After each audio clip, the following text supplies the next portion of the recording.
Hello, everybody. So as we were saying, I live and work in London as a data journalist and information designer. And that just basically means I have a passion for data and information, any kind of data or information, numbers, ideas, word statistics, taking it and visualizing it in graphical images that anyone can understand.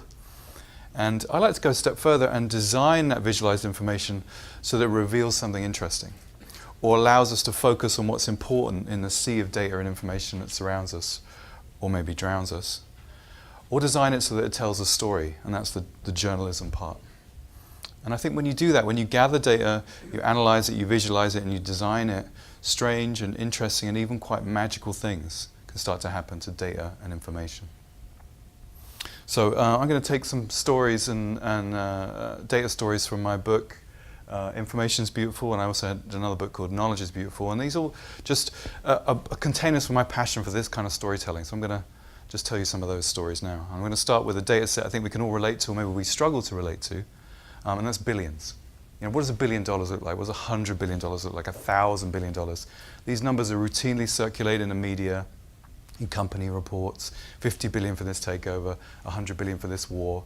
But of course these numbers are so huge, they're so mind-bogglingly huge, they're impossible to relate to in any everyday sense. So personally frustrated by this, I gathered a bunch of these numbers that I saw in the media, New York Times, Guardian, and so on, and visualize them like this, in this image I call the billion-dollar-o-gram. So the blocks here are sized according to the amounts, and the color represents the motivation behind the money. So green is revenue, pink is giving money away, and so on.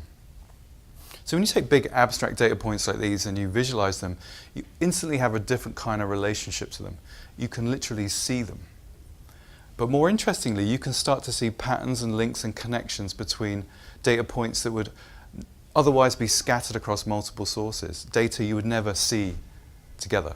Let me just highlight some for you. You, the American people, incredibly generous people, you give over $300 billion a year to charity. And you can contrast that with the amount given in foreign aid by the top industrialized nations of the world, just 120 billion.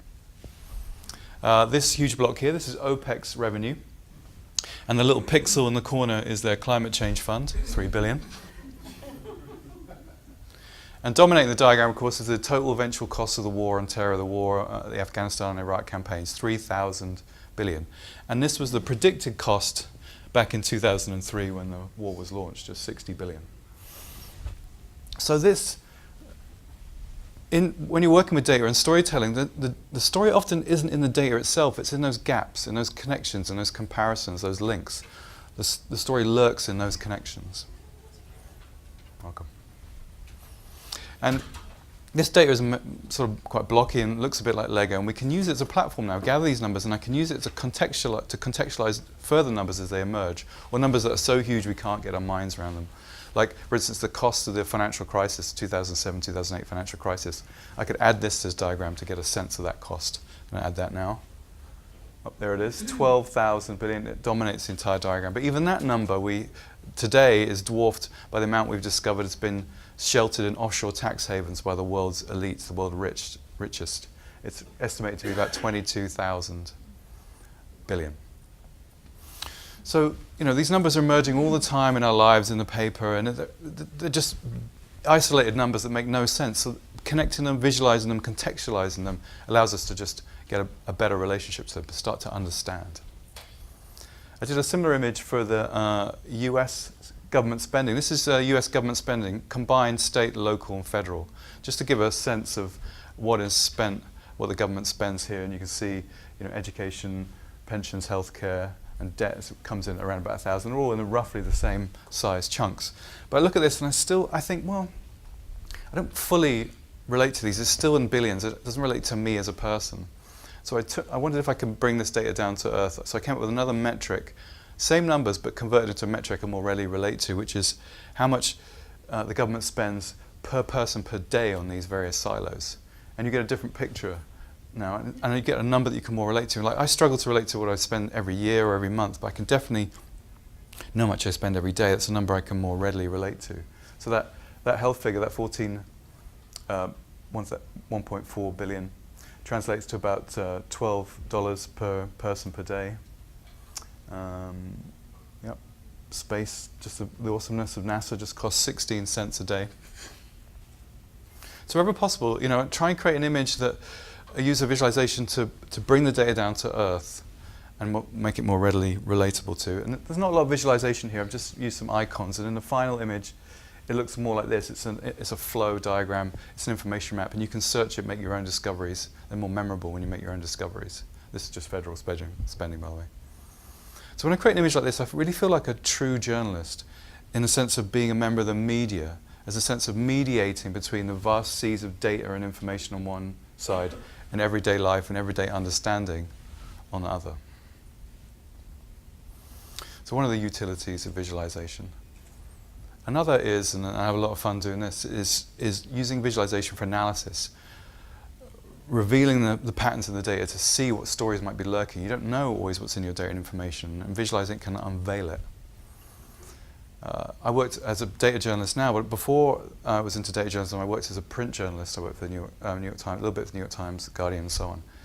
And when I got into that trade, I very quickly realized a common theme that pushes stories to the front page, or really sort of gets media seen on eyeballs, and it's repeated in the media all the time.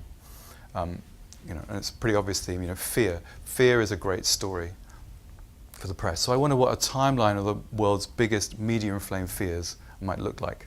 So I created this image. I call this image mountains out of molehills. I'm going to label this for you. Obviously, we have time along the bottom. And the height here is the intensity. So the number of times each of these media-inflamed fears has been mentioned in the press. Here we have the Zika virus. This pink spike here is swine flu. This one is bird flu. This one is SARS. Do you remember SARS? This grey spike on the left here is the millennium bug. The terror of our computers all collapsing at the turn of the century. The light green foreground humps are asteroid collisions. And in the very foreground, these blue peaks here, killer wasps. So these are our fears as they rise and fall in the media, as they rise and fall in the group mind, if you like. And you can see straight away there's a sort of regularity to this pattern. There's a peak every 2 or 3 years, usually around a disease. A disease is a great story for the media. It's invisible and yucky and scary, and you can't see it, so it amplifies anxiety. And in fact, you remember quite a few years ago, about this time, we were wrestling with the fear of Ebola, the spectre of that disease coming over. So let me just add the Ebola spike to the diagram. There it is. There's a spike from Ebola. And you see, it actually goes off the diagram. If I rescale this diagram to accommodate that spike, it actually looks like this. So that's the exponential increase in our media-inflamed fears. Now, you couldn't see these patterns in the spreadsheet. You need to visualize them to start to be able to perceive them and then delve in and maybe explore the whys and the stories that are driving these forces. And in fact, when I created this image, I found a pattern I wasn't expecting, and I'm going to highlight it for you. This is the pattern for fear around violent video games. The Grand Theft Auto, Fortnite, whatever is corrupting our youth. And you can see again, immediately there's a regularity to the shape. Twin peaks every year. And if you look closely at where those peaks occur, they occur at the same months every year, April, November, April, November. Well, why? Now, I don't know for sure. We're in the correlation causation realm here, so we have to be careful, but these are a couple of my theories. November, Christmas video games come out, and there's usually one to press a light on and make the bête noire. April, not such a big month for video games, but there is something to do with violence and video games in April that I think might push that association into the agenda. Has anybody got a thought? Anybody who hasn't seen this image before? No? Oh, yes, sir. Probably summer vacation. Summer vacation? Yeah, it could be. Yeah, it could be a driver. Yes, ma'am. Exam time coming up. Exam time. Yeah, it is. It is school related, and it. I think it's exactly winter related here. Right. It's sort of seasonal. Yeah. Activities go down. So. Yeah. Yep. I think those are all drivers. Yeah. My theory is more of a tragic one. In April 1999 was the Columbine school shooting. And that tragedy was linked, rightly or wrongly, to violent video games. And since then, there have been court cases by the parents, retrospectives, even copycat shootings timed to coincide with April. April has become this sort of resonant month for these atrocities. So when one is mentioned, the other is mentioned close by in the media. It's slowly dying away, but there's still, the spectre arises, if you like, whenever it's mentioned. So, interesting possibles. Lots of drivers probably behind that pattern. So using visualization to create a landscape out of your data and to be able to see and start exploring stories. And in fact, again, I create this image, and then a year later I hadn't really considered that there's another pattern here. There's a point where the medium flame fears die away and then begin again. And if you look closely at when they die away, it's around about September 2001. And we had something very real to be scared about.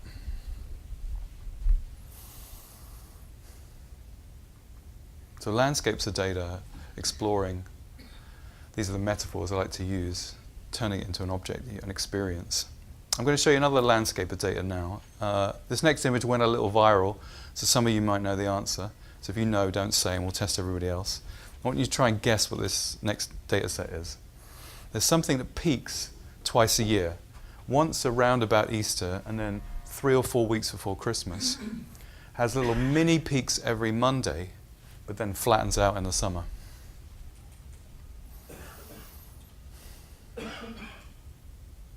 Any thoughts? Calling in sick.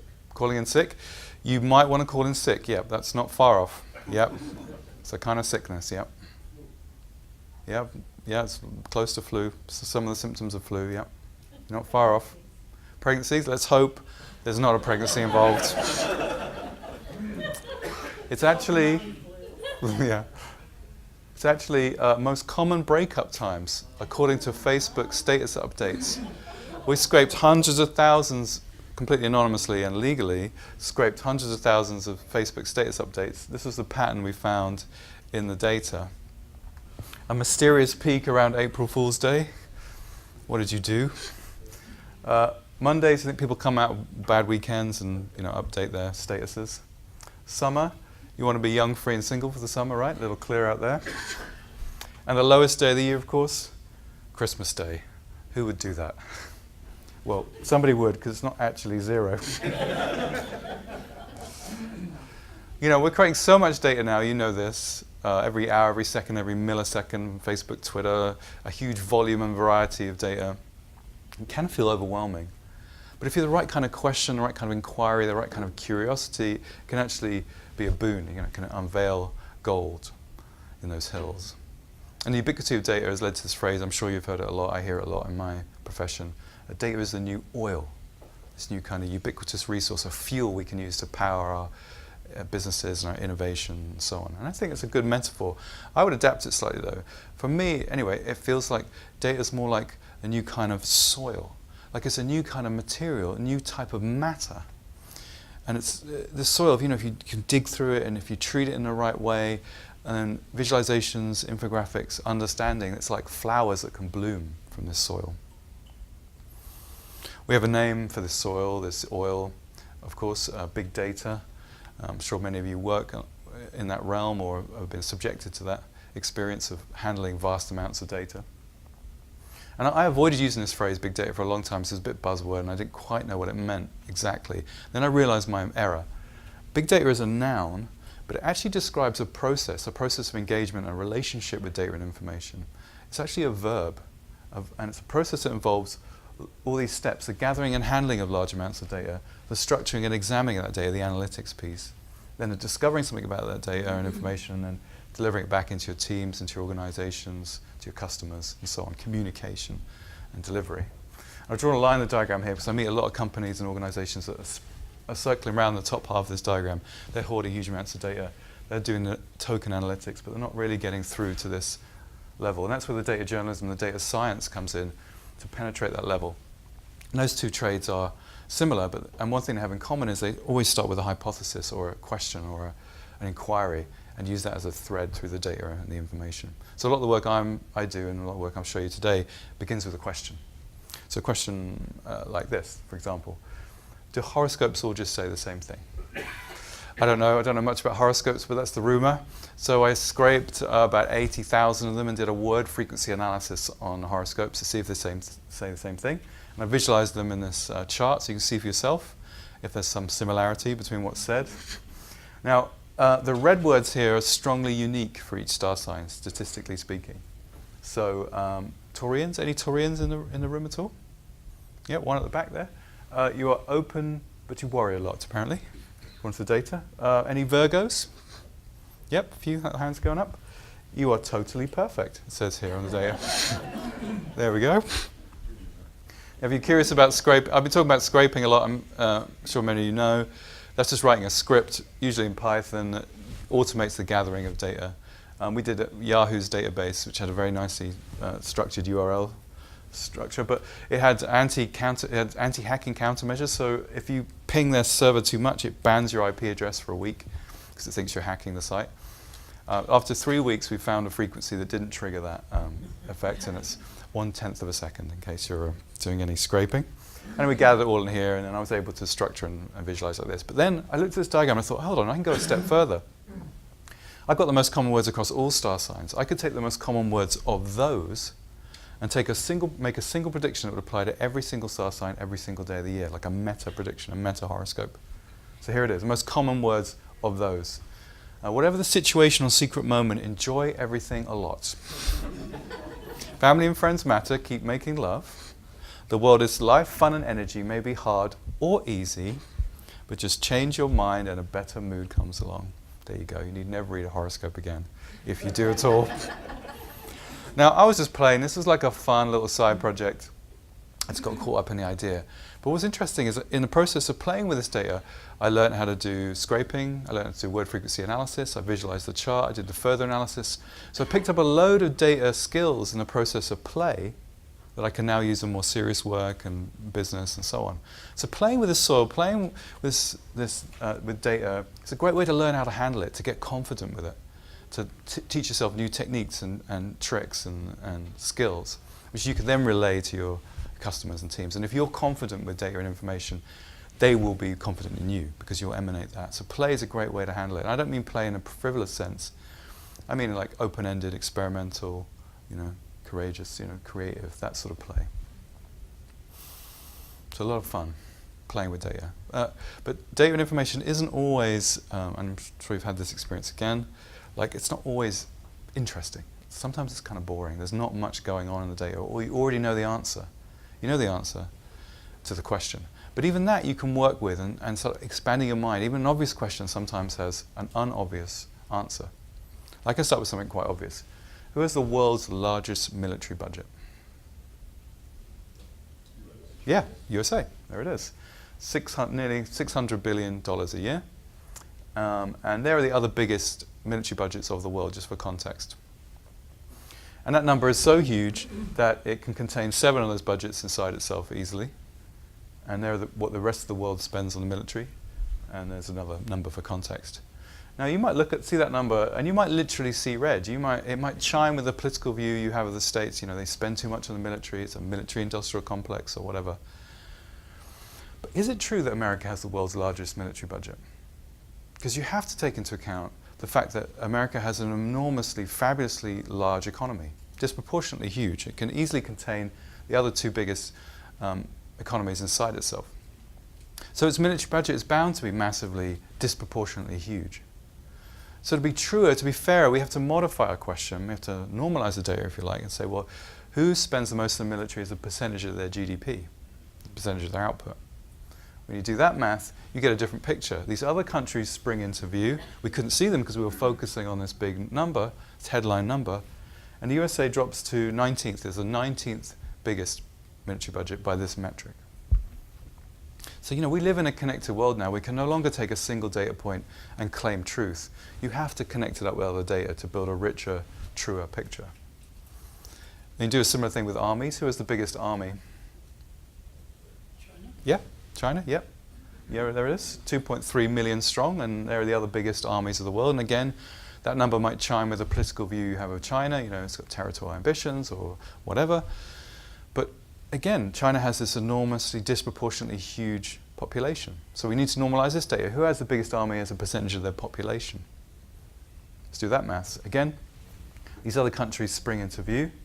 And China plummets to 124th. It actually has a tiny army for its size. So this soil, we need to use this soil, this data, we grind it up, we make a lens, to see the world in a richer, truer way, and use different perspectives to get a fuller, more rounded picture of a topic or even a number. I can go back to the military. Who spends the most of the military? I can deliver another view on that, like, let's say per person, like we did with the billions. Again, we get a different picture. USA now pops back up to third. These other countries spring into view again. And China is down at 55th by this metric. But then you can say, well, who spends the most on the military as a percentage of their government spending, versus education, versus health, and so on. Again, we have a different picture. All these other countries giving us different stories, and the USA's 26th by this metric. So when somebody asks you a question with an obvious answer, who has the world's biggest military budget? The answer is actually, well, it depends how you look at it. So some of the things you can do with visualization to enrich and deepen and see the world in a slightly different way. One thing I love about bringing design, information design, into and mixing it with information and data is that the beauty that I talk about is not just about the aesthetic beauty of something, the approachability, the impact, but also the beauty of clarity, the beauty of being able to see and understand something, to transmit and make people understand and see. So you can take things that are typically locked away, important data like this. This is a blood test result you'll get from a clinical lab when you have a blood test, and you need to visit your doctor to have it interpreted for you. And put this through a visualization process to see if we can unlock the data and the information here. So here it is. We introduced color visual hierarchy, highlight colors. We rewrote the copy so it's more approachable, call out points and so on. So without compromising any of the data, this is a single document now can speak to the clinician, the patient, and the doctor simultaneously. It's tapping into that universality of design language, of visual language. And it can open it up so now it's more understandable. I did something in a similar terrain with this. This is a particular passion of mine. I'm really into astronomy and cosmology and these things. And this frustrates me because this is the way the heavens is always depicted. And that's fair enough because that's how it looks. But it disguises the incredible flora and fauna that exists in the heavens. Blazars, quasars, black holes, molecular clouds, all these rich exotic objects. So I went through and categorized them all and gave each one a symbol, explaining what each one was in 4 or 5 lines. And that gave me a visual vocabulary that I could then project back onto the heavens. So this is the northern and southern hemisphere in this language. And you can see the more variety and more color and texture that exists here. And it allowed me to do things like I could visualize the composition of the Milky Way. This is our galaxy. It's mostly made up of red dwarf stars because it's an incredibly ancient galaxy. It was born very shortly after the Big Bang, 13.6 billion years ago. This is our nearest neighbor, the Andromeda galaxy. It's twice as big, but it's much younger. So the stars are hotter, they burn blue. Now, cosmology, astronomy, maybe not areas that you're interested in, but by visualizing them, creating a visual design language, they become more approachable. The visualization is like a portal that somebody can look through, a looking glass, someone can look through and get understanding, be drawn in, be engaged. It's unlocking the beauty of the data and the information through visuals. And I think the power of this approach is there's something cognitive about it. We're pattern hunters. Our eyes are exquisitely sensitive to variation in color, pattern, and shape. A huge amount of neurons in our brain are dedicated just to the visual system. The language of the eye, if you like, color, shape, and pattern. And infographics visualizations have been around. They're not a modern thing. They've been around for decades, centuries. This is a very famous graphic from 1860. Some of you may recognize it, by Joseph Minard. It plots the march of Napoleon's army to Russia and his subsequent retreat. And the thickness here is the number of soldiers he had. So you can see in an instant the tragedy of that campaign. Florence Nightingale was visualizing data back in the 1900s to convince her superiors to take action in her wards. Isotype was a visual language in 1940 to visualize statistical information in an approachable way. This is some charts from 1890 in London, cholera epidemics. Very modern looking. And so what's happening now with visualization, I think, is it's found its medium, the internet. And we've been trained to expect information through smartphones and websites to be visual. Visual means authoritative, it means accessible. So in a visualization, you're combining the language of the mind, color, pattern, and shape. The language of the eye, color, pattern, and shape, with the language of the mind, numbers, ideas, words, data, and visualization, information, and design, both enhancing the other. I'll give you a little example of the two languages working together. It's a little snapshot of currently what's going on in the telecoms world. Bit of a bun fight. Everyone's suing everyone else, mostly over tiny features of your smartphone. In fact, 2 weeks ago, Apple won a long-standing case against Samsung about colored icons on a home screen. $673 million settlement. So let me explain something about this image. Size of blocks is yearly revenue. Red companies have decreasing revenue year on year. Black companies increasing revenue year on year. The arrows describe court cases. Dotted arrows are resolved. Hard arrows are current. And in the speech bubbles are why each company is suing the other. Like I said, only over tiny features of the smartphone. So I can just drop this. It's quite a complex slide. So I can just take away the story element. And we've still got some symbols here. And I can just take away the symbols. So now we're just on the visual layer, just on the language of the eye layer. And on this level, your eye is exquisitely placed to answer two questions. Is there a relationship between size of company and legal activity? Is there a relationship between decreasing revenue and legal activity? Again, nothing you can necessarily perceive instantly in a spreadsheet. You see it here straight away. You layer on symbols, you layer on story. And now we've got an image that's got a depth to it. You know, if I've designed it well, it's got multiple layers, and if I've designed it well, that is, I've harmonized the visual elements so they don't collide, then it can work on multiple levels. You can take it in, it's one shot, you can zoom in and get a story. It's 2.5D, if you like. So visualization is very much like a camera, a new kind of camera. It's like pointing a camera at your data and information. And that metaphor is quite useful when you're approaching this, like, what kind of shot do you want to take? Is it a wide shot? Is it a zoom? What's in the foreground? What's in the background? What's in focus? What's out of focus? As a data journalist, I feel very much more akin to photojournalism than I do to written print journalism. Very much think in visual metaphors. So I often like to take, for example, you take a satellite photo of your data from above, see the global extent of it. This next sequence is some quite boring data I had from the UN. Biggest drug using countries of the world, biggest illegal drug using countries of the world per person. So there's a little alternative world tour for you here. So these are the biggest cocaine using countries. A little snapshot, top 8 for each drug. Cocaine, and then we have cannabis, or stoners as they're known. You're going to see a lot of Australia in this, by the way, just a little heads up. Any Australians in at all? No? Nobody made it. Then we have ecstasy, or ravers, ecstasy users. There's got quite a lot of the US in this as well. We have the speed or amphetamine users, so a bit more of an Eastern pattern there. And we have opiates. I know the US is having a bit of an opiate crisis, but not yet reaching these levels. We have the smokers. And then finally, the drunks. There they are.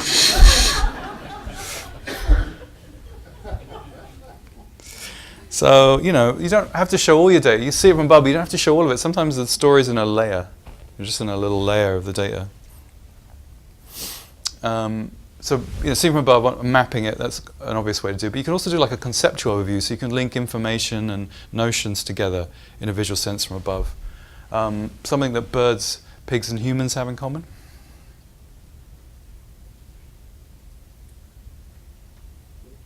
No?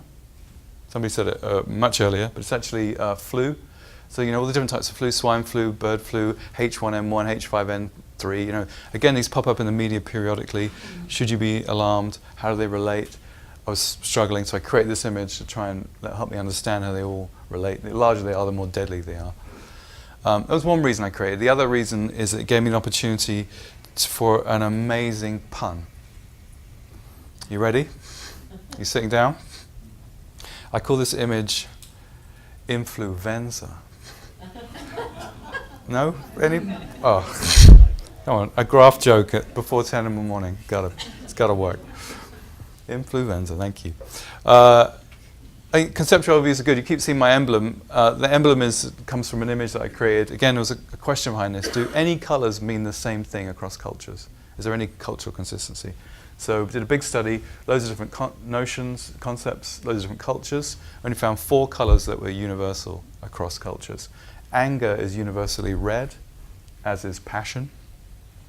Purity is universally white or silver, and evil is universally black.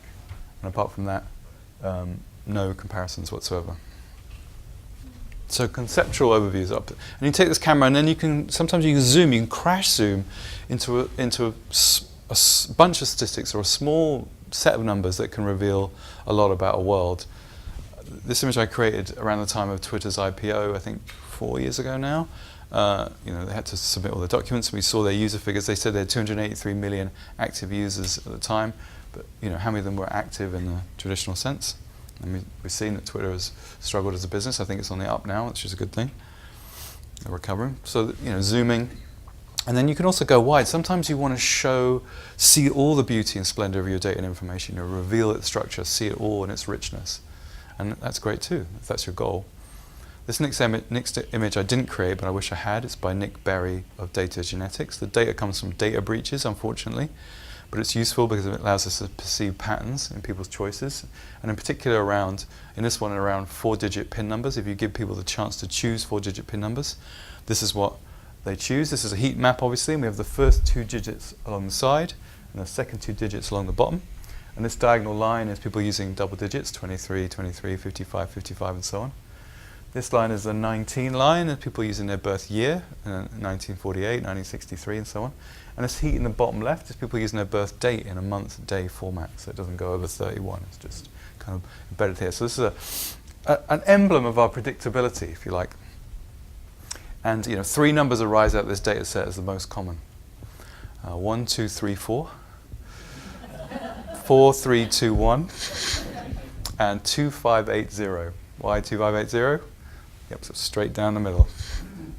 And I thought, wow, this is so, it's interesting. And I wondered if there were similar patterns in elsewhere. So I came up with it inspired me to do this. So this is the same process, but with passwords. I gathered, unfortunately, when data is breached, it's leaked online. But you can gather it and you can do analysis. So this is about 6 or 7 different data breaches combined. These are the most common English language and password stems. And I would estimate about 70% of all English language passwords are in this diagram. And about 9 out of 10 users just use the same password across the bulk of their sites and apps. Now you'll see some colors here. Now the colors actually represent categories. So I discovered that passwords fall into certain bins, themes. Let me take you on a tour of these. So password or access is a common theme. Let me in, password. The word password. 5% of users just use the word password as their password. Then there's alphanumeric, QWERTY, ABC, so on. So get this, 10% of users either use the word password, 1, 2, 3, 4, 5, 6, 7, or the admittedly higher security, 1, 2, 3, 4, 5, 6, 7, 8 as their password. Then we have sports as a big theme, with football and baseball being number 1. It's a little cultural barometer in a way. Then there's a category I call rebellious. So it's like trust no one, whatever, bite me. And then a big nerdy category, of course, computer, matrix, Gandalf. And THX1138, anybody nerdy enough to know what that is? Sorry? Spielberg. No, George Lucas. Failed. Names is the biggest category, because presumably that's something you won't forget. Jennifer and Michael being the most popular for some reason. Then we have animals, with monkeys number 1. And then 2 categories I really like. One I call macho, so it's like shadow, hunter, hardcore. And then I contrast that with a category I call fluffy, so it's like sunshine, lovers, magic. So here's the breakdown. Go home and change your password. So the wide shot, doing the wide shot gives us this new view, and then we can drill down, start to spot these stories, start to make these categories, start to unveil these patterns. It's a beautiful way to explore data, swimming through it, if you like. These wide views take me to the theme of the book I did a few years ago, which was around knowledge. It's called Knowledge is Beautiful. And one of the themes that I was thinking about, we use these words data, information, and knowledge somewhat interchangeably. But what are they? How do you convert one into the other? I was curious about that. And the traditional way of depicting the relationship is something like this. You have vast amounts of data, it gets processed into information, and then if you're lucky, a bit of knowledge pops out the top. But I like this diagram. It doesn't really convey the notion I was saying of these are substances. Data is soil, it's particulate. You talk about data points, like grains of data, if you like, almost. And then information is maybe more like strands, or blocks or bytes, something that you can consume. And then knowledge is maybe something that's more web-like or connected. So I came up with this as a way to guide me and as a way of thinking aloud, if you like, visually. And I like this because it gives an insight that there's maybe a process involved. You gather data and you structure it to make information, and you connect information to make data, to make knowledge. So I was thinking, maybe that works. But as I applied it, as I created the book and I applied it, I realized I'd made a mistake. And there weren't 3 types of material, there are actually 6. So you have data, yes, and you mine and you capture and you collect that data, but it doesn't generate information when you structure it. It generates a new material, you and I deal with a lot, I'm sure, which is structured data. So like spreadsheets, tables, databases. And then when you start to interpret and associate and identify that data, it becomes more understandable, it becomes more communicable. Then you get information, which from a certain point of view is structured and ordered and communicable data. And then in the last 20 years, we've been able to combine and connect and dynamically link all the data, and we create a new type of material which you could call linked information, like hypertext or web. But linked information isn't knowledge, just like the web isn't knowledge. There's further steps and processes you need to go through to make it into knowledge. And one of the key ones is that contextualization, like adding richer pieces, connecting it up, and then enclosing it in a boundary. So knowledge is actually quite cellular. It's starting to become a bit more organic. You pack all the data and information about a topic inside a cell. You know, in science, it's about the body of knowledge. And often scientists from different fields feel like they can't make commentary or critique of other fields because there's this boundary that surrounds their field and the other field. And then when you connect up knowledge in different fields and weave it together, then you get this thing, maybe it's called interconnected knowledge, where you can start model reality, start doing prediction as that sort of rich, raw, magical substance. So it was just an interesting prism for me to examine, and I'd be interested in your thoughts. I'm just thinking aloud here. But I found some metaphors quite useful. Like, this is like, atoms into molecules, into DNA, into chromosomes, into DNA, into cells, into organisms, that sort of idea. And then I thought a real world thing, think about weather. So we have all the data from rain meters, thermometers and so on, and they're put into weather tables, structured data. The weather tables are made into forecasts, which are communicable things that we understand and transmitted. Over the years, they're all linked up, and they've become some of the data that's used in the science of climate change, the knowledge science of climate change. And then these are all, climate science. And then climate science is linked to geology and other sciences to create a model of our climate system. So it just flows there, processes involved. And each substance has a different set of qualities. And for knowledge, there's a real drive, as I was working with it, for it to be comprehensive. You've got to include all that data and all that information in a piece of knowledge so that people can understand it. So it's comprehensible, so it's comprehensive. So when I was creating images, I felt like I did a study on oils, all the different types of oils and the balances of good and bad oils. I had to include all the oils. I had to do all the sugars. I had to include all the antibiotics and their resistances. I had to, every single fatal commercial passenger air crash of the last 30 years, and why they crashed, and pink here is human error. Every cause of death in the 20th century and how many people died from that. Every single empire that's existed and how long, when they peaked and troughed and how long they lasted. Every single near-Earth object that will pass close to the Earth in the next 150 years. This is the worrying light. This is the light. This is the moon. This is the Earth. So we've got 4 objects passing us for the next 150 years. All going to miss us. We're good. Every single journey in time travel in TV and film, bar Doctor Who, because that would be silly, but forward and back in time. So just wherever, like getting it all in one place, wherever possible. And it particularly applies to science, and this is a passion of mine. I love science and I love health, and a few years ago we got into that sort of optimize your diet, optimize your health thing, take loads of supplements, goji berries, vitamin A, vitamin B, like superfoods, all that stuff. But of course, I was looking for evidence for this stuff, but you look in the media and it's conflicting. One day it's great, the next day it's ineffectual. So I gathered all the evidence for all supplements in this diagram and visualized them like this. And I call this diagram a balloon race. So the higher up the diagram, the more evidence there is for a supplement. And the size of the bubble is popularity, just simple index, Google index. So we took large placebo-controlled trial, only clinical grade evidence, 7,500 studies. So we could draw a line, a diagram, and say, okay, this is the worth taking threshold. These supplements are worth taking, but only for the conditions listed in the bubbles. The evidence is solid, clinical grade, and the substances below this line are perhaps not worth taking. The evidence is slight to inconclusive to non-existent, and about 80% of supplements sit below this line. So I had a little trouble presenting this to you. It doesn't quite fit on a slide. I was creating my book. It's 256 pages long, and I thought, I want to do this image. And I did 3 months of research and a couple of weeks to visualize the chart. And so after 3 months, I'd filled just 2 pages of my book. But it points to another power of visualization. Visualization is like the MP3 of knowledge and information. It's a compression system. It condenses so much into a small space. And because I've done all the cognitive processing and the reading of the studies, you don't have to. So the cognitive overhead is low. And you can take it in like you might a landscape or a painting. You kind of drink in the information in an enjoyable way. I spent a lot of time curating the data. It's all in an open Google sheet so everyone can check it.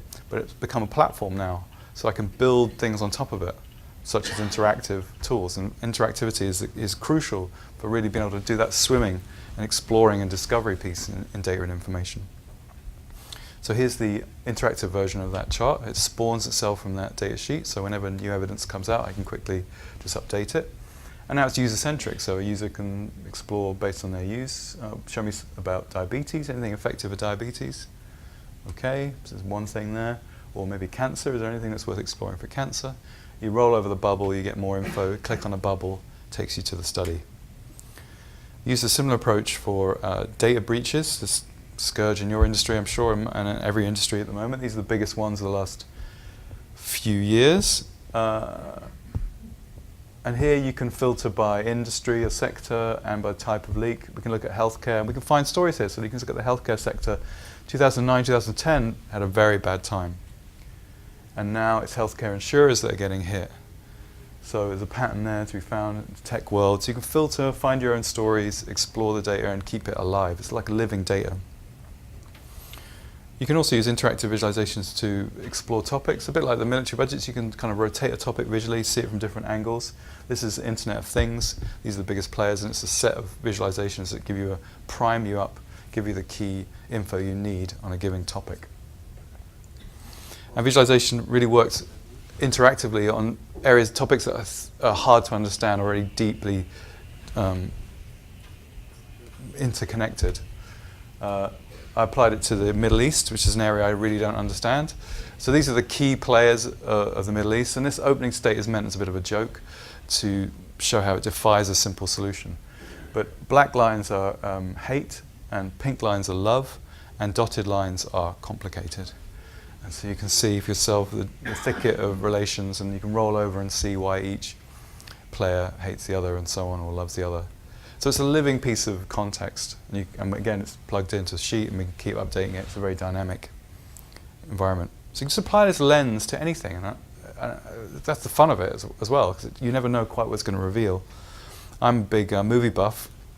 I love based on a true story films, but I hate being conned. So this is a scene-by-scene, beat-by-beat analysis of the biggest based on true story movies.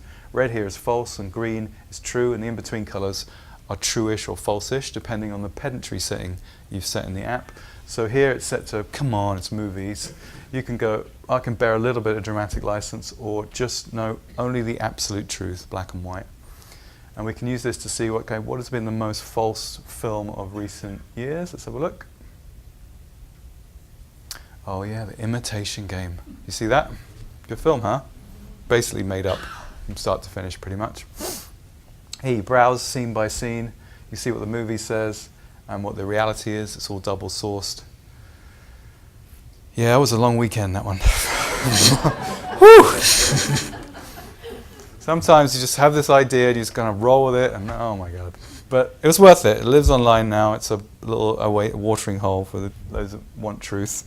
Yeah, you can browse by picture and so on. So just a load of, I hope I've given you a sort of a tour of this universe, if you like. I'm sure many of you doing visualizations. I know LeanIX has got some key visualizations built in, and I'll be adding more. So it's definitely the currency and the language of understanding these days. A lot of what I've shown you is visualizing crunchy data, numbers, measurables. You can also apply it to qualitative data as well, so sentiment, customer relational data, more human fuzzy data, and it works quite well in that context as well. There's a little example. This is a visualization of the left and right political spectrum, and it's a concept map. So it's actually made up of ideas, political ideas, as they percolate down from government into society and culture, into individual families and individuals, and around in a cycle.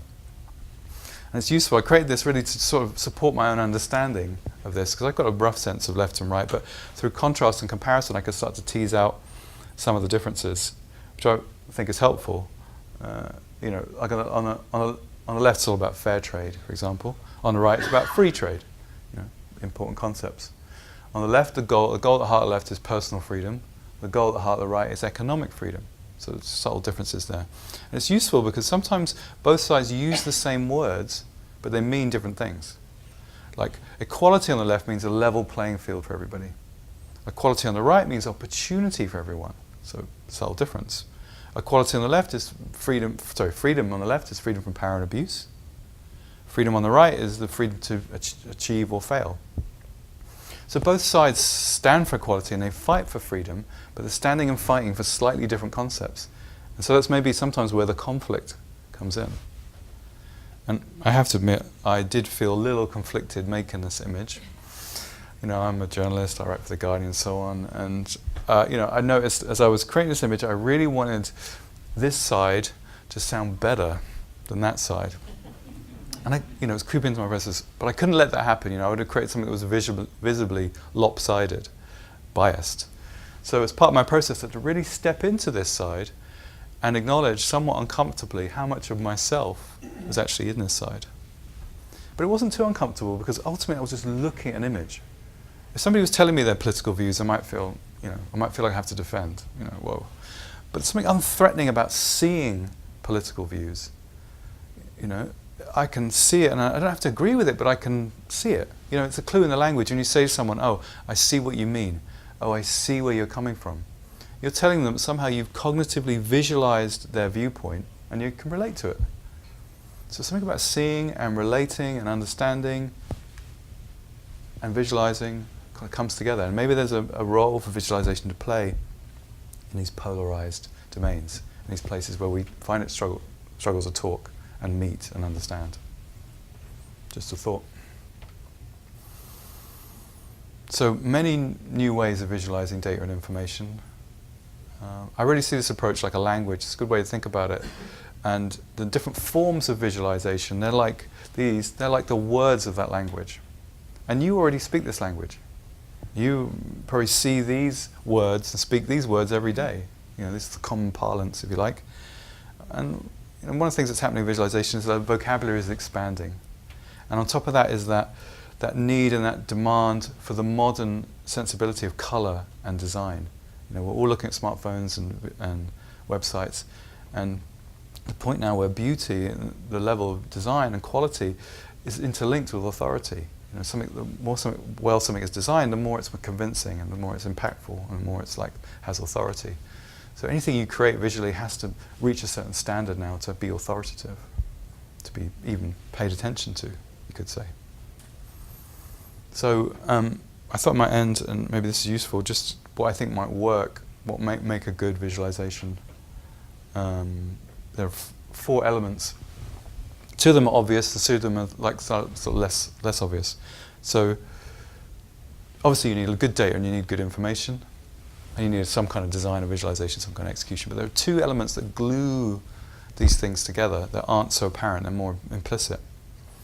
And they are the story, the concept, then that goal and the purpose. So the story I've been explaining to you, the core concept, that question behind it.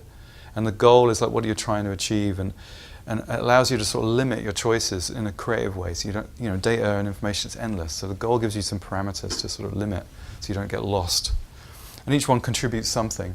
You know, the data and information makes it trustworthy, and your audience can relax. We're in good hands. The story makes it interesting, draws you in, it maintains your attention. The goal makes it efficient, like I said, you can include and exclude things. And then, of course, the design makes it engaging. In the middle, you get a successful visualization, hopefully. And when I say information is beautiful, data is beautiful, I really mean there's a definition of beauty in each of these domains. Really good, well-structured data and information is beautiful. You'd say beautiful data, really good information. You know, like there's a sort of structural beauty to it that's appreciating. Interesting is a type of beauty. When you perceive a captivating visual object, you say it's beautiful. When you perceive a captivating cognitive object, you say it's interesting. When your brain finds something beautiful, it says it's interesting. The efficiency and the beauty of purpose, you know, an easy-to-use device or something that's beautiful. And then, of course, the societal definition of beauty, aesthetic, colour, form, is beautiful. And altogether, you can bring it together and unlock that beauty I was talking about, the beauty of clarity, the beauty of understanding, the beauty of being able to see something in an instant. And to that end, I'll just finish with this little story. I was reading a book a couple of years ago by a New York academic called Clay Shirky. Some of you may have come across him. He writes about internet ethics, and he wrote a book called Cognitive Surplus. It's about how there are millions of people around the world in office jobs just bored, sitting at computers waiting to be involved in some projects. And he has this standout statistic. The 200 million person hours are spent each year watching TV by US adults, contrasted with the 100 million person hours it took to create something as awesome as Wikipedia. Just as an emblem of our potential. And I thought, oh, that's nice. And it's a little zoom, you know, a couple of numbers, says a lot. What's interesting for me is, you know, I've sketched my diagrams before I create them, and here's my sketch. As you can see immediately, apart from it being kind of rubbish, it's where I scaled 100 million mentally. I was way out. And some of you might naturally be able to scale these numbers, but I struggle. You know, 100 million is a lot of money, sounds like a lot, is a lot, but relatively so may not be so much. I wonder if that's exploited, that cognitive deficit. I wonder if that's exploited. So I looked around and I found this. Before he left office, President Obama announced the federal budget of the United States, the amount of money needed to run the government apparatus of America. $3,500 billion. He said, well, it's a time of austerity, so I'm going to cut 100 million. And everyone's like, oh yes, let's cut 100 million. Excellent, good, yes, do that. So let's just do that visually, shall we? 3,500 billion. So imagine in your mind what 100 million might be in relation to this. Okay, got it? All right, let's have a look. Let's cut 100 million. Yep, there we are. So being able to see that, being able to scale that, being able to be supported to see that, that to me is beautiful. Thank you, everybody.